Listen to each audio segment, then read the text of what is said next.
നമസ്കാരം. അപ്പോൾ എല്ലാവരെയും നമ്മുടെ ഡേ 6 ഓഫ് ദ സീരീസിലേക്ക് സ്വാഗതം ചെയ്യുന്നു. 9 days of Navratri and 9 strengths a women in relationship need. ഇന്നലെ നമ്മൾ സംസാരിച്ചിട്ടുണ്ടായിരുന്നത് ദ നർച്ചറിങ് കെയർ ഓഫ് സ്കന്ദമാതയായിരുന്നു. ഇന്ന് നമ്മൾ സംസാരിക്കാൻ പോകുന്നത് ദുർഗാദേവിയുടെ one of the most powerful warrior Katyayani ദേവിയെ കുറിച്ചാണ്. പലപ്പോഴും നമ്മൾ ഒരു റിലേഷൻഷിപ്പിൽ നോ പറയണമെന്ന് നമ്മുടെ ഉള്ളിലുണ്ടെങ്കിലും ഇറ്റ്സ് ഓക്കെ എന്നുള്ള രീതിയിൽ നമ്മൾ യെസ് പറഞ്ഞ് നമ്മളങ്ങ് ഫുള്ളി ഡ്രെയിൻഡ് അപ്പ് ആയതുപോലെ തോന്നും. ദാറ്റ് ഈസ് നമുക്ക് നമ്മളോട് തന്നെ ചില സമയങ്ങളിൽ സ്നേഹമില്ലാത്തതുപോലെ തോന്നാറുണ്ട് അല്ലേ?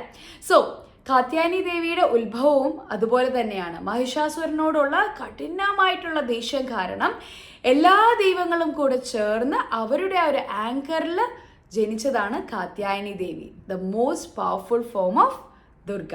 എന്നാൽ ആ ഒരു കയോട്ടിക് ആങ്കർ എക്സ്പ്രസ് ചെയ്യണം എന്നുള്ളതല്ല ദേവി കാത്യായനി നമ്മളോട് പറയുന്നത്. നേരെ മറിച്ച് it's all about setting healthy boundaries so that you have that respect each other in a relationship. So നേരത്തെ പറഞ്ഞതുപോലെ തന്നെ മഹിഷാസുരനെ കൊണ്ട് പൊറുതി മുട്ടി ദൈവങ്ങൾ എല്ലാവരും കൂടെയാണ് കാത്യായനി ദേവിക്ക് രൂപം കൊടുത്തിട്ടുണ്ടായിരുന്നത്. അപ്പോൾ ഈ ഒരു ആങ്കർ വെറുതെ ആണോ? ഒരിക്കലുമല്ല. It is for the protective nature അല്ലെ?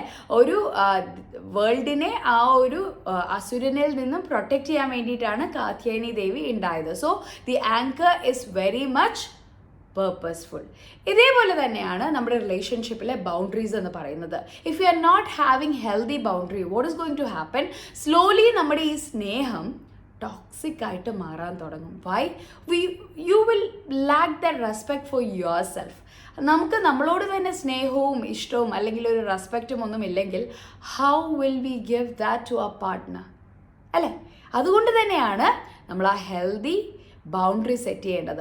ബൗണ്ടറി സെറ്റ് ചെയ്യുന്നത് കൊണ്ട് എന്താണ് benefit? You are clearly telling your partner what is your limit, ഏതുവരെ നിങ്ങൾക്ക് ഉൾക്കൊള്ളാൻ സാധിക്കും എന്നുള്ളത് നിങ്ങൾ വളരെ വ്യക്തമായിട്ട് നിങ്ങളുടെ പാർട്ട്ണറിനോട് പറയുകയാണ്. So that we can be good neighbours. So എങ്ങനെയാണ് നമുക്ക് നമ്മുടെ ഉള്ളിലുള്ള ആ ഒരു റിസെൻമെൻറ്റ് ഫീലിങ്സിനെ ചാനലൈസ് ചെയ്യാൻ പറ്റുന്നത്?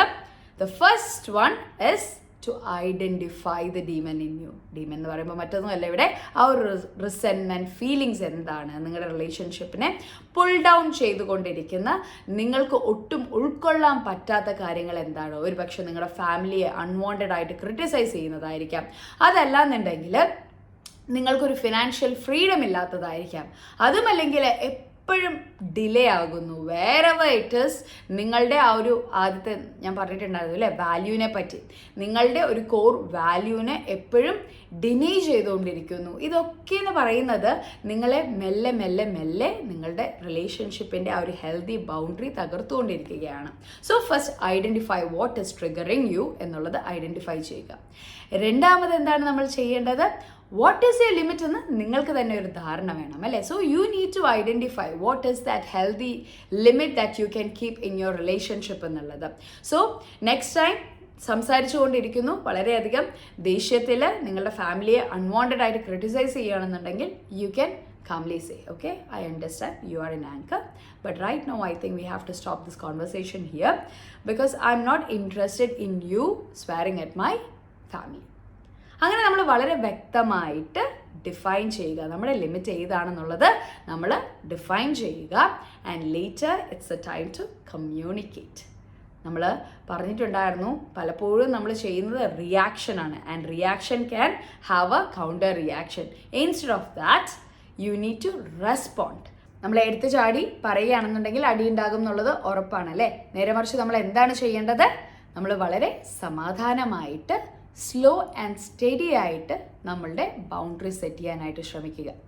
മറ്റേ ആൾ ദേഷ്യപ്പെട്ടിരിക്കുമ്പോഴല്ല, നേരെ മറിച്ച് സമാധാനമായിട്ട് ഇരിക്കുമ്പോഴത്തേക്ക് പറയുക, സി നമ്മുടെ മുന്നത്തെ കോൺവെർസേഷൻ എനിക്ക് ബ്രേക്ക് ചെയ്യേണ്ടി വന്നത് മറ്റൊന്നും കൊണ്ടല്ല, you are being so mean to my family. Unnecessary ആയിട്ട് അവരെ ക്രിട്ടിസൈസ് ചെയ്തു, അതെനിക്ക് ഇഷ്ടപ്പെട്ടില്ല. And that's a reason why I had to stop. So എങ്ങനെയാണ് നമുക്ക് സിമ്പിളായിട്ടൊരു എക്സാമ്പിൾ പറയാം കേട്ടോ. Say for example, financial independence is what you want in your relationship and for some reason you are not able to establish that. ഇനി പെട്ടെന്ന് എടുത്തു ചാടി ആ ഒരു ഫിനാൻഷ്യൽ സ്റ്റേറ്റ്മെൻറ്റിനെ കുറിച്ച് പറയുന്നതിന് പകരമായിട്ട് you can slowly and steadily introduce it to your partner. ആദ്യം പറഞ്ഞതുപോലെ തന്നെ നിങ്ങൾക്ക് എന്താണ് വേണ്ടത് എന്ന് വ്യക്തമായിട്ടുള്ളൊരു ധാരണ നിങ്ങൾ ആദ്യം ക്രിയേറ്റ് ചെയ്യുക. Say for example, if you are planning to save a small amount, which is not bothering your family budget, set that first. അതിനുശേഷം you slowly take time. How do you want to present it? And then later present it. So that you are creating your own boundary without breaking your family's financial structure. അപ്പോൾ day 6 നമ്മളെ കാത്യായനി ദേവി പഠിപ്പിക്കുന്ന മറ്റൊന്നുമല്ല, our anger should be channelized for a purposive reason. ഇനി നമ്മൾ കാണുന്നത് day 7 with another strength. Thank you so much.